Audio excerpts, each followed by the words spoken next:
Now, here's the thing. Have you seen the ads? Did you buy a car, a van or a motorbike on PCP or hire purchase? If so, says the ad, you could be due thousands of pounds back. Well, the Financial Conduct Authority estimates that almost all of the 31 million car finance agreements made since 2007 involved a payment to a broker. This follows a Court of Appeal ruling that secret commissions are unlawful, with lenders facing potentially the largest redress in UK history. And wait for the number, it could reach £30 billion. Wow. So, could you be affected? And maybe you could be owed some money. You suddenly got interested, haven't you? And if you registered a complaint, how long could it take before you hear if you are owed money? Let's bring in an expert.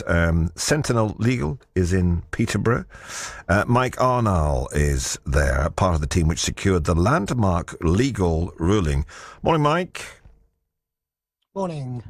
30 billion is a lot of money. Tell us more. What could be happening? Who should be in particular interested right now? Yeah, you're right, Chris. It's a very, very large amount of money. And to be honest, as you said in your introduction, anybody who purchased the car from 2007 really is probably affected by this and could be owed some money. Obviously, it's dependent upon one or two different factors, but generally speaking, the FCA actually came out last week and said that they believe that probably 99% of people who purchased a car under a personal contract purchase agreement during that period of time would actually fall into the bucket to get compensation. So what exactly was going on? What was this secret commission? How did that work? And who was involved in that? Do we know, Mike?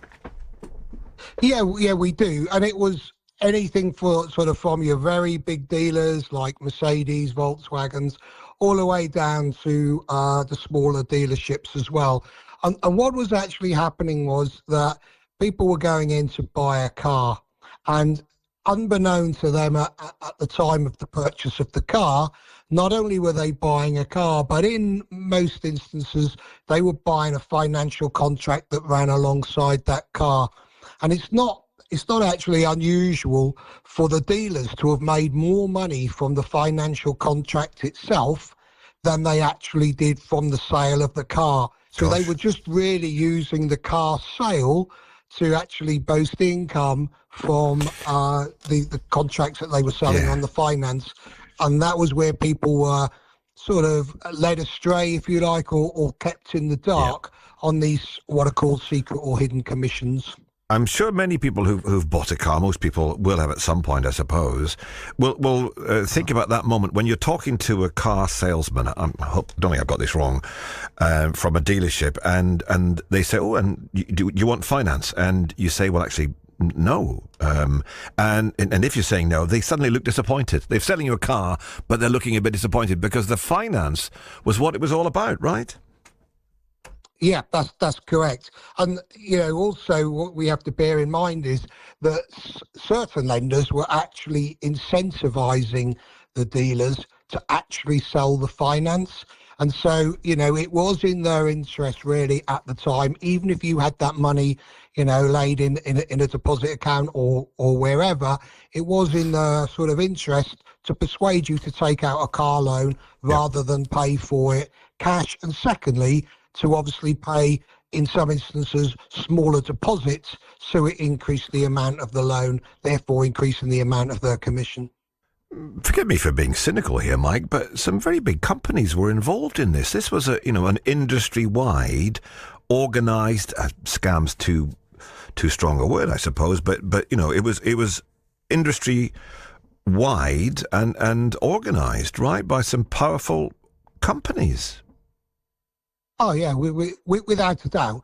And, we are seeing also, sort of some companies, I don't know whether or not it's down to the fact that they don't have the correct sort of documentation anymore or anything like that. But, we're getting companies coming back to us and saying, the commission in this particular case was £400, and then a little bit later they're coming back and said no, actually it was closer to 2,000. So there is a lot of that went on in the marketplace. So what do people need to do right now that are listening to this, think, oh, this could affect me? Can they get involved now, or is it too late? No, it's not too late. In fact, it's still very much in the infancy. The Financial Conduct Authority have issued papers as recently as last week, and people can lodge complaints at the minute. They're able to do it at the moment. It does affect vehicles that were sold between April 2007 and January 2021. However, there is still some debate that those dates could change. The 2007 date is fixed, but the 2021 date could potentially change into a more positive forward position than it is at the minute. And the only thing I will say here, Chris, is that if you do complain now, the FCA have actually pushed back on these complaints, and they are sort of consulting with a lot of the main dealers and everything, and it could be that these complaints aren't actually looked at until the end of next year. Gosh. However, there's so much pressure now on the Financial Conduct Authority to sort of get their house in order and get this sorted out, that the hope in the industry is that this will be resolved way before that date. And just got a message there from Susie, who says, what happens if I don't have the right paperwork, but I think it was something that affected me? What can she do? Well, in Susie's case, it's a source. The starting point really is your name and address, date of birth, who you believe you bought the car off, and the registration number if you've got it. Now, those pieces of information are in some sort of instances would be sufficient to allow someone to find out exactly what your circumstances were. So, you do not have to have an agreement number. You do not have to be in sort of control of all the paperwork that was available at the time. And equally important to say here, you don't have to own the car anymore. Okay. If you sold that car or moved that car on, that doesn't matter. That's immaterial. So, minimum paperwork is somewhere to start. And, from that point onwards, we're usually able to help clients. Mike Arnall, thank you so much. In Peterborough for Sentinel Legal. It can't be said I'm an early bird. It's 10 o'clock.